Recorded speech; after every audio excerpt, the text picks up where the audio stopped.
Welcome to 9 Bob Note with Paul Isles-Rush and Ken Moss.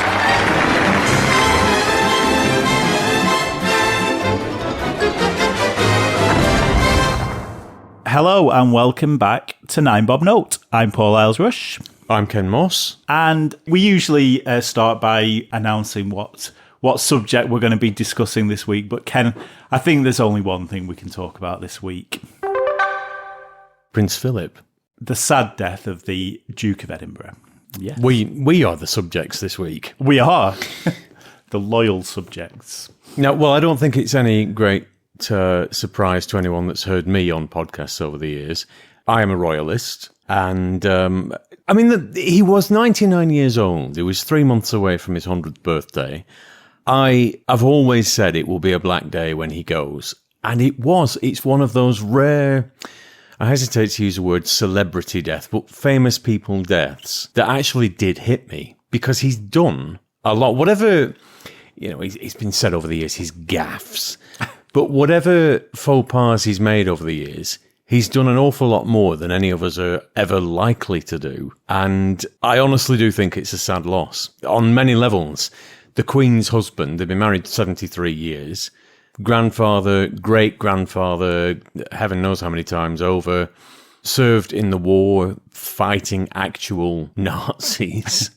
And not only has been by the Queen's side supporting her all this time, he's also done a lot of work on his own. So I had ultimate respect for Prince Philip, and that's one member of the royal family I'm really going to miss. Yes, absolutely. This is one subject where there's going to be no disagreement between us, I think.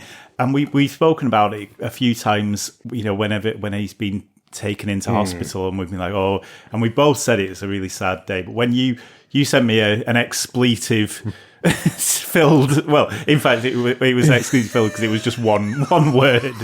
And it was before the news had broke on the BBC, so I assume you've got internal palace sources.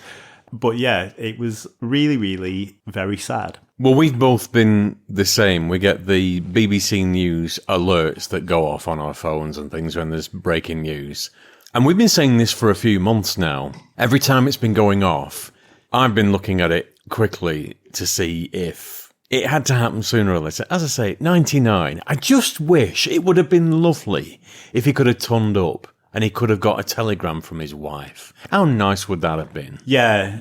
I mean, I know there's been a bit of a thing about he didn't want anything to do with his 100th birthday anyway, but it would have been nice for us as a country, as people who he has served, like you say, for nearly 100 years. And he was really young when he married Princess Elizabeth. He's been by her side ever since. And yeah, it would have been nice for us to have been able to wish him a happy birthday. Now we get to commemorate him and at his funeral and in books of remembrance of stuff. But it would have been nicer if it was a slightly happier occasion. Yeah. The one thing which never fails to let us down is the internet. Mm-hmm. This is a 99-year-old, if nothing else, husband, grandfather, great-grandfather. But a year ago, everyone was wailing and wringing their tears out for Captain Tom, who was he 101 when he died? 100. He was 100. Yeah. And of course, it's never nice when an old person dies. But there was a great outpouring of grief for somebody the public had only really known for, 18 months, maybe 2 years? Yeah. And I'm not trying to take away from what he did. His fundraising was all brilliant and, very entertaining interviews. But he'd not been in the public eye for 100 years in the same way that Prince Philip had actually been working. I mean, he stopped work at 96. That's a fairly long career in anybody's book. Yeah. And for people to come out and say good riddance and glad he's gone and, he's father of a paedophile. And what is the matter with you people? It was really, really disgusting. I think we both said that we turned Twitter off on the day the news broke because people were just being nasty. And we got a message from your fellow podcaster and our friend Simon, who is a staunch Republican. And he said, whether you like the royal family or not, whether you approve of them, whether you think they're a waste of money or whatever your views on the royal family, there is never, ever an excuse for celebrating the death of a 99-year-old man, particularly when you think of everything that he's done for us. I mean, even if he wasn't married to the Queen, even if he was just Phil Bloggs from Phil Bloggs from Number 17, to have been married to someone for 73 years, to have worked in a job that is have a day off. Yeah, a non-stop, pretty thankless job until you're 96. And to have children, grandchildren, great-grandchildren, and do that all in the public eye. I mean, that's an achievement for anything. And it was just a way of people trying to get the funniest, the edgiest comment out there just to get some likes and retweets and stuff. And it was really very sad. Well, you had celebrities jumping on the bandwagon as well, which I just couldn't get my head around. Are you so short of material? Rufus Hound was one. He tweeted, "Who's going to fight He-Man now?" What's the matter with you? If somebody said that about Captain Tom had died, if somebody said anything about him, there would have been uproar. There would have been pilloried to bits. But because these are public figures, and the royal family is sort of lumped in with politicians. Everybody hates politicians. They're all the same. Blah, blah, blah. Royal family, parasites. They don't give us anything. They cost. I would not have that job. I would not have their job. I mean, for all the, they get posh dinners and they get driven about everywhere and they get to live in palaces. Yeah, but how many of those functions have they been sat there bored shitless through the entire thing? You're not telling me they've enjoyed everyone. Because in my former life on the council, I used to have to sit through some tedious shit. And that was only for a few hours as a minor local politician. Yeah. These are the head of state and her husband sitting through huge, elaborate 5-hour ceremonies sometimes. And you think, how many of the... Oh, God, we've been through this before. I can't be bothered today. Can we not just roll over and go back to bed? No. Queen's 90. She's 95. She's still far more active than any other 95-year-old I've ever met. Yeah.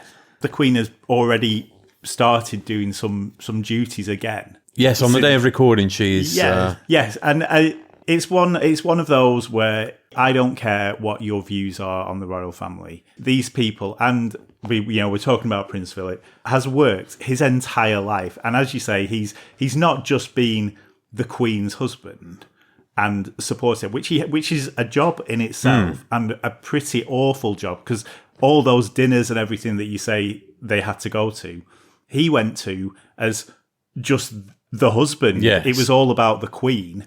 And, they were toasting Her Majesty. He just had to sit there, probably next to some boring,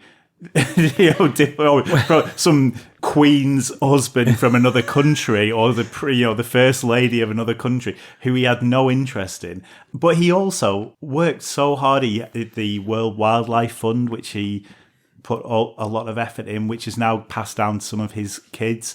The Duke of Edinburgh Award, the Duke of Edinburgh engineering grants I was hearing about today, which is another thing which some of James Dyson, for example, who a somewhat controversial figure, but he got his start from the Duke, one of the Duke of Edinburgh schemes. And it's just, you just think all of that. And yet when he dies, all we talk about is either stupid Skeletor jokes, or who's going to pay for the funeral, or are we going to get a day off? Stupid stuff. And the focus that you mentioned before on his gaffes, which I get, he said some things that weren't appropriate. He shouldn't have said, and no doubt he got in trouble for it. I imagine her indoors gave him a good hard bollocking when they got home. Yes. But to describe, to say, oh, well, it's just another racist dad. He wasn't a racist. He made misguided and silly jokes that were, some of them were racist, very offensive comments, and, we shouldn't brush over them. But at the same time, that was maybe 3 or 4 things that he said in his entire life. We should be focusing on the things that he actually did. Well, there's 2 things there. One, he's from a different generation, and It must have been a steep learning curve, let's put it that way, when he married the Queen. I'm not excusing it, but a different time, an entire century of attitudes evolving. We've all dropped a few bollocks. I can forgive him a few gaffes here and there that were not badly intended. They weren't said to offend. No. And this is the thing that I keep coming back to. With anybody that they make a mistake or a gaffe, or they say something that he's taken wildly out of context and misinterpreted or ramped up into something that it isn't, unless there's intent there, intent to wound, intent to offend, and they're either repentant for it or it's just said jokingly, however misguided, don't pillory somebody for something, for just tripping up now and then. Nobody's perfect. And all these armchair keyboard warriors, oh, terrible racist. Really? You've never said anything in your... Yeah, and saying a few things. Yes, as you say, misguided. But he spent most of his life travelling around the Commonwealth and representing the royal family. He met people from all different countries. He spoke to them. He took an interest in their lives. He found out things about the country. And he helped the Queen as well, who often didn't know, what country is this, what the customs are. He found out things because he was genuinely interested. That doesn't strike me as someone who's deeply racist and just out to offend. Well, there are tribes that they've got his portrait. They are mourning him. Tribes in Africa, deepest, darkest Asia, are mourning Prince Philip, who to some of them he is their god. Like C-3PO. Like C-3PO, yes, although without the fires and the levitating. Well, you think. We don't know what went on in Egypt. He might have had the Force. Who knows? But to cut through all of that, a great man. And there's not many have chalked up a list of achievements and public service that's gone on that long. Just because we don't see all of it doesn't mean that it doesn't go on every single day. 2 or 3 engagements every single day.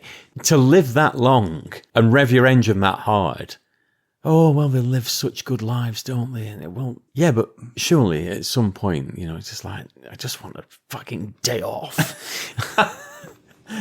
And it's not something you can do. Your diary's filmed for you. The Queen, even the Queen, she's got engagements coming out of her ears. Yeah. They are being delegated now more and more to the junior royals, but even so, 95.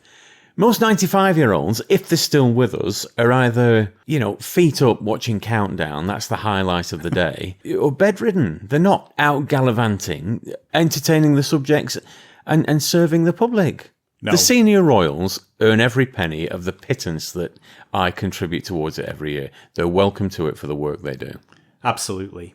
I know Prince Philip didn't want a fuss when he died. No state funeral. No, he insists on no state funeral. So I guess it's probably kind of good in a way that the COVID thing is here, because that's sort of given them the excuse. Yeah, because now they've got to do what he asked. But yeah, it'll be very sad, and this episode will go out on the day of his funeral.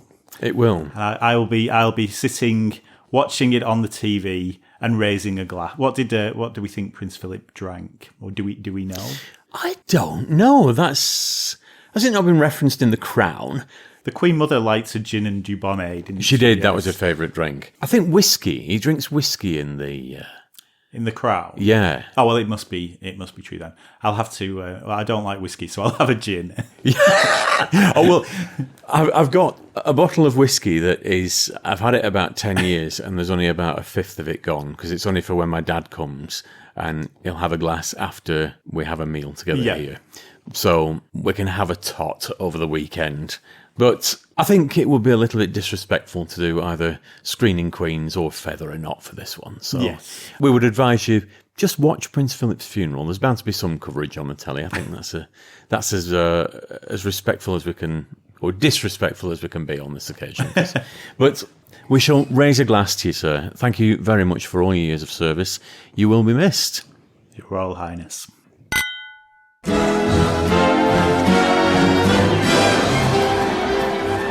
Nine Bob Node featured Paul Isles-Rush and Ken Moss. Title music was by Mark Scheiman, and the programme was produced by Maverick Productions.